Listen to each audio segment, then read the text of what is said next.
Bonjour et bienvenue à tous et à toutes dans ce journal hebdomadaire du Tibet cette semaine.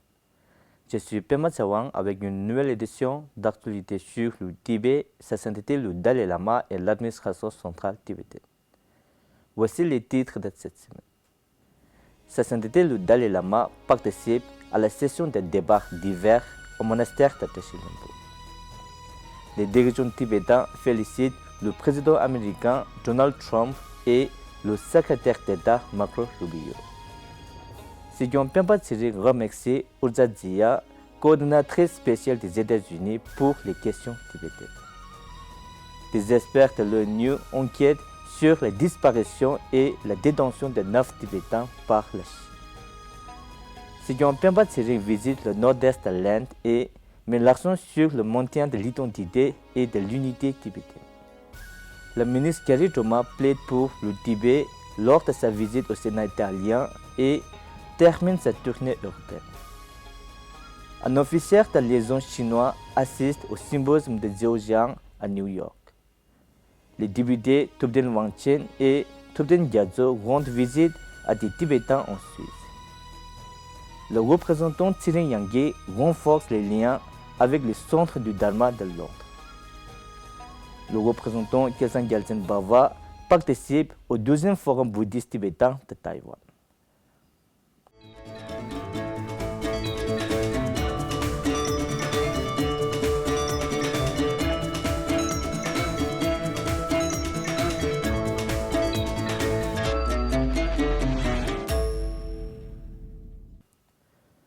Le 18 janvier, Sa Sainteté le 14e Dalai Lama a assisté à une représentation des techniques de débat par des moines érudits des principaux centres d'apprentissage monastique Gelug qui participent à la session de débat d'hiver Jamcho et Rizzo dans le cadre du programme de 6 ans Geshe Lharampa au monastère de Tashi Lhompo rétabli dans le sud de l'Inde.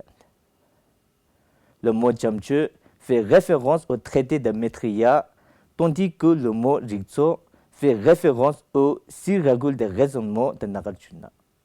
On estime 1500 le nombre de moines présents.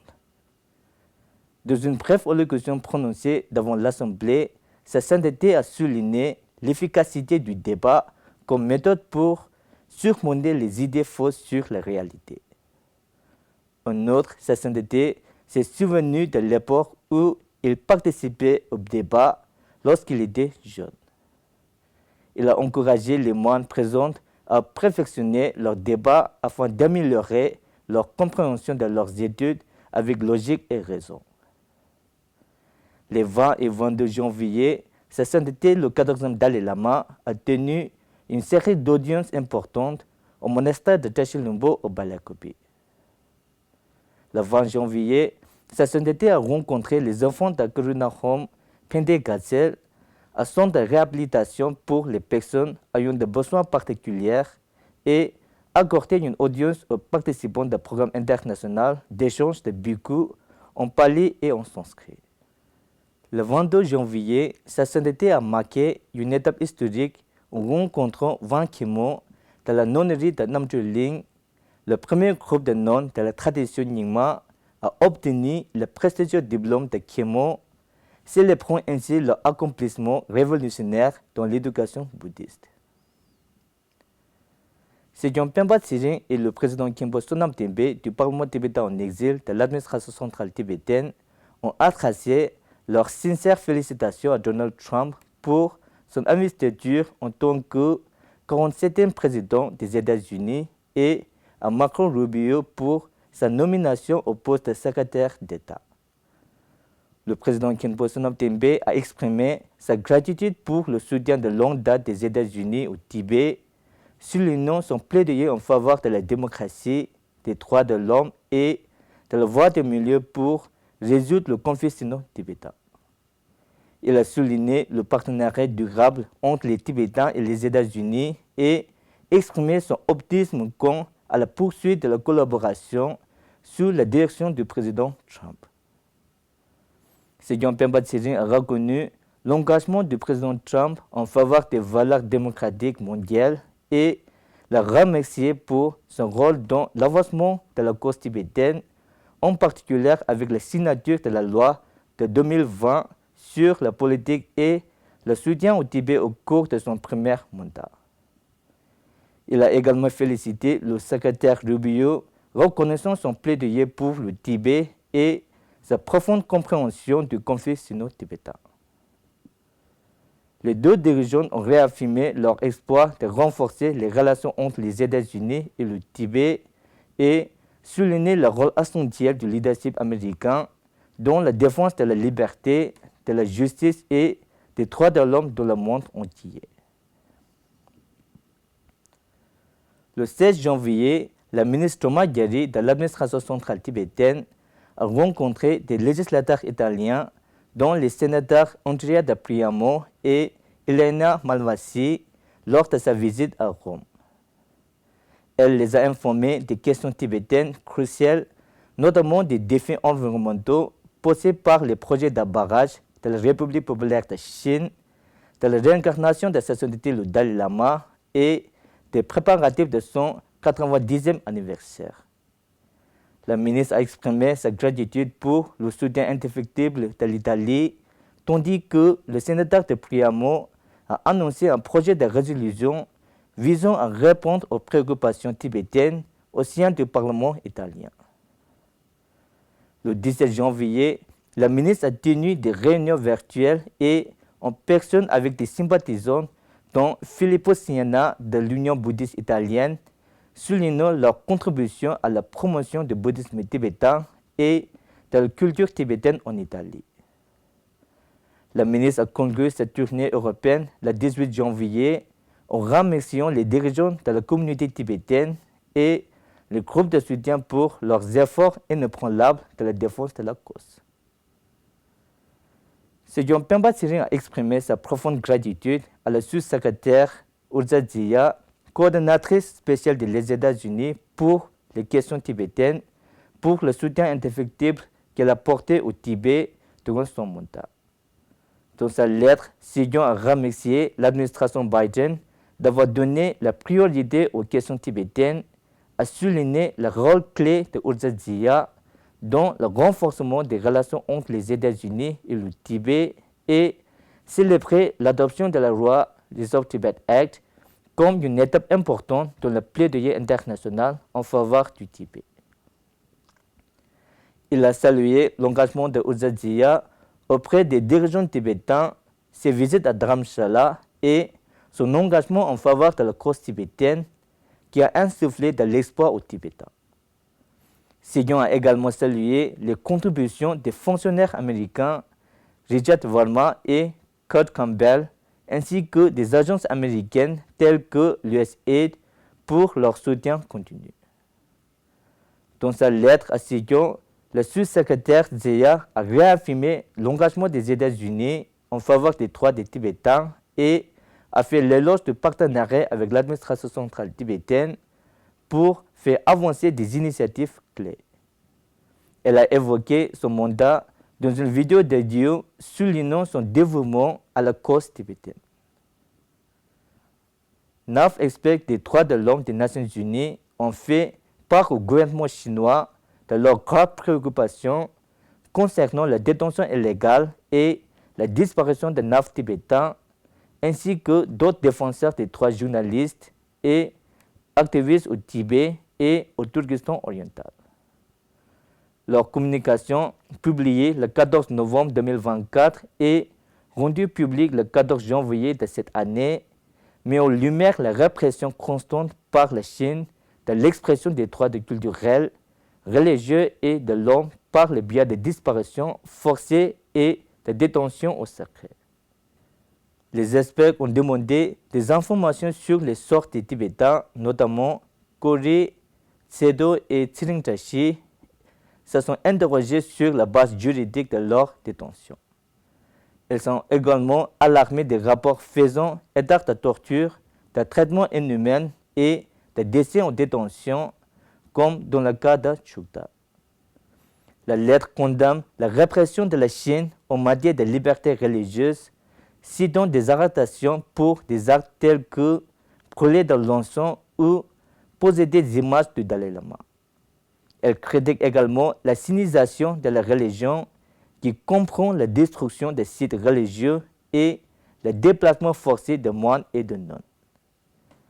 Les experts soulignent que ces actions violent les normes internationales en matière des droits de l'homme et demandent à la Chine de rendre des comptes.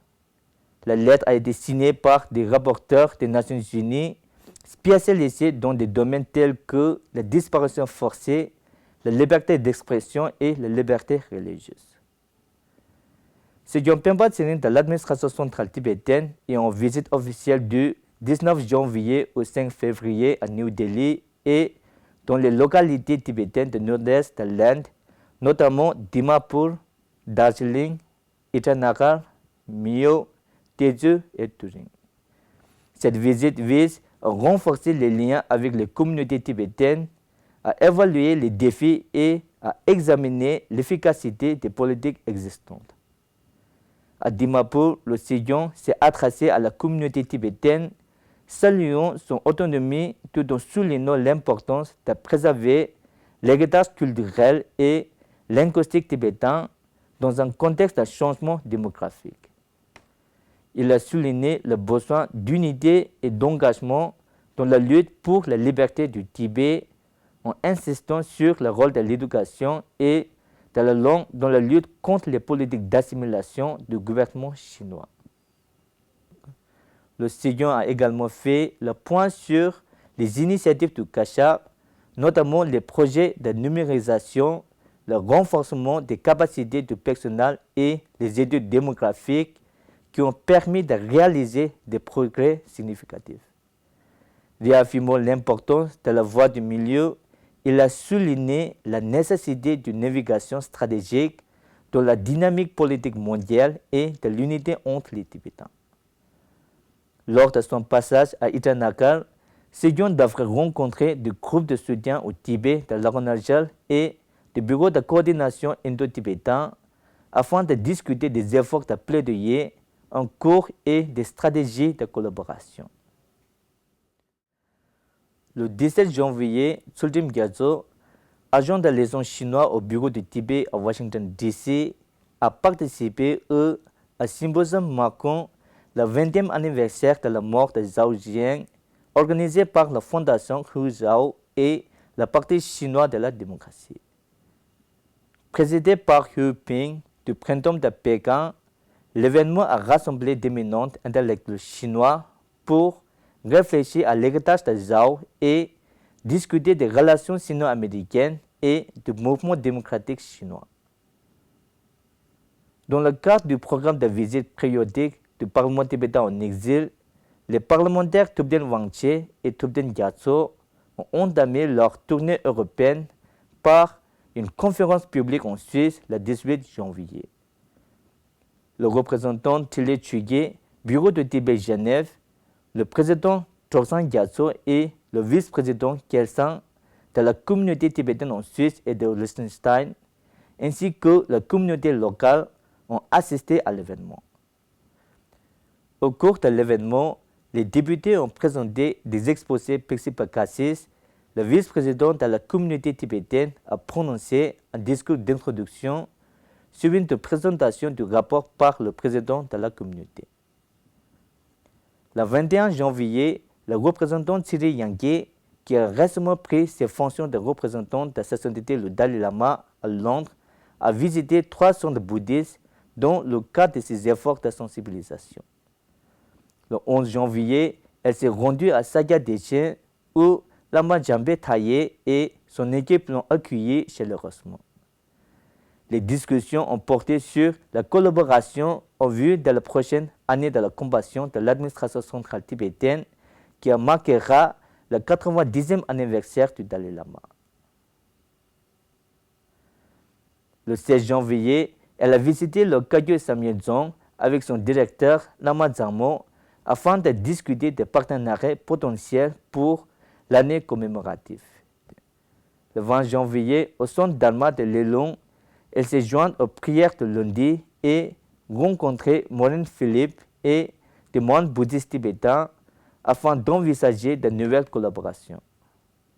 Le représentant Yangi a souligné le rôle des centres du Dharma dans l'offre d'un reconfort spirituel et d'un échange culturel et prévoit d'étendre son action à des centres non bouddhistes dans les mois à venir.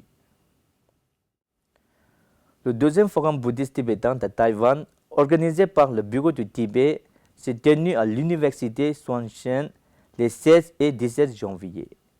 Organisé en collaboration avec le Centre de recherche sur le bouddhisme tibétain de l'université et l'Institut international d'études du bouddhisme tibétain, le forum s'est concentré sur la traduction des textes canoniques bouddhistes, notamment le Kangyur et le Tengyur en tibétain, en chinois et en sanskrit. Le représentant Kesen Gyaltsen Bava a ouvert l'événement aux côtés de personnalités telles que Vénérable Shi Zhaohui et Chen Mingri. Le forum a réuni 20 éminents chercheurs du Tibet et de Taïwan qui ont présenté des documents académiques et tenu des discussions approfondies sur la normalisation de la terminologie, la formation des traducteurs et le développement des études tibétaines à Taïwan. Les présentations spéciales comprenaient une discussion sur l'intégration de la technologie, dont la traduction par Tenzin Khenrab du projet Molam et des articles sur les défis linguistiques par des universités telles que Tenzin Namgyal Rinpoche et le professeur Sonam Wangye. Des tables rondes précédées par des personnalités de premier plan ont apporté des stratégies visant à affiner les pratiques de traduction et à soutenir la collaboration. C'est tout pour cette semaine. Merci d'avoir suivi Tibet TV. À la semaine prochaine.